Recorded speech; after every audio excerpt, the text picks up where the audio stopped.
நல்லா புரிஞ்சுக்கோங்க.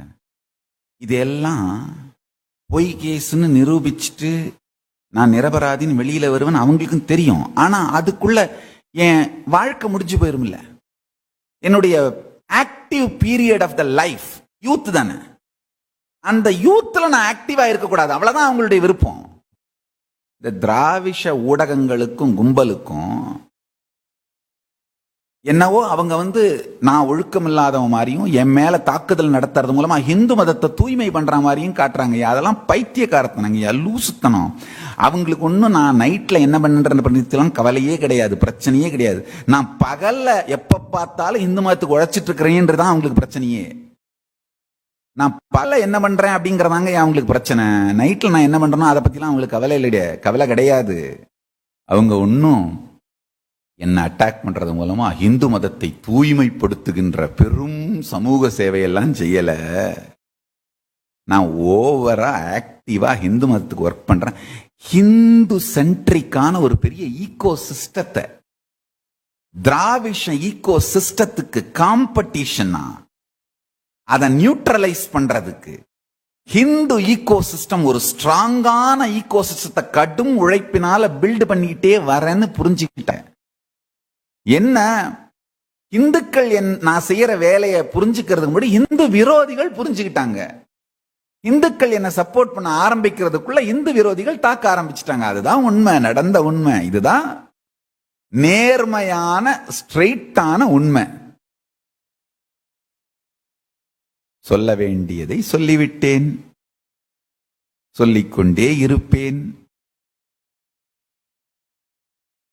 ஒண்ணு மட்டும் நல்லா இப்ப நான் சொல்லலாம், வீடியோல ரெக்கார்ட் ஆயிருக்கு, பப்ளிக்ல பொதுவெளியில இருக்க போகுது, காலத்துக்கும் இருக்க போகுது.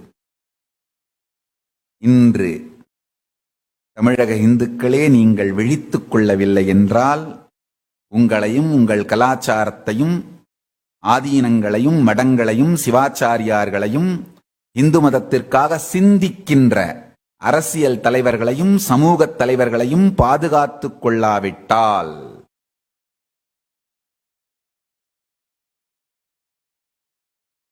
25 வருஷம் 30 வருஷம் அதுக்கப்புறம் என்ன நடக்கும் அதெல்லாம் நான் சொல்ல வரல. அடுத்த 4-5 வருஷம் கூட தாக்கு பிடிக்க மாட்டீங்க. அதான் உண்மை. ரொம்ப அடுத்த தலைமுறை இந்துக்களுக்குத்தான் வாழ்க்கைக்கு சிக்கல் வரும்னு முட்டாள்தனமா கனவு கண்டுட்டு இருக்கீங்க. அடுத்த டிகேட், அடுத்த 10 ஆண்டுகளுக்கு உங்கள் மிச்சம் இருக்கின்ற, எச்சம் இருக்கின்ற, சொச்சம் இருக்கின்ற கலாச்சார அடையாளங்கள் நல்லா புரிஞ்சுக்கோங்க.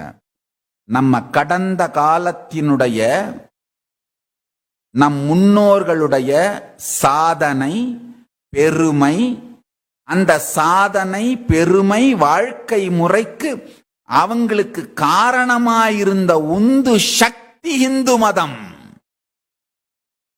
அந்த சத்தியங்கள் உங்களுக்கு புரிஞ்சாதான் உங்க எதிர்காலத்தை உருவாக்கி கொள்ளுகின்ற,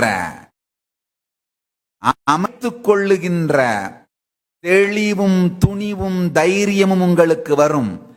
கடந்த காலத்தின் சத்தியத்தையும் சாத்தியத்தையும் சக்திகளை பற்றிய அறிவையும் இழந்த சமூகம் வேரை இழந்த மரம்.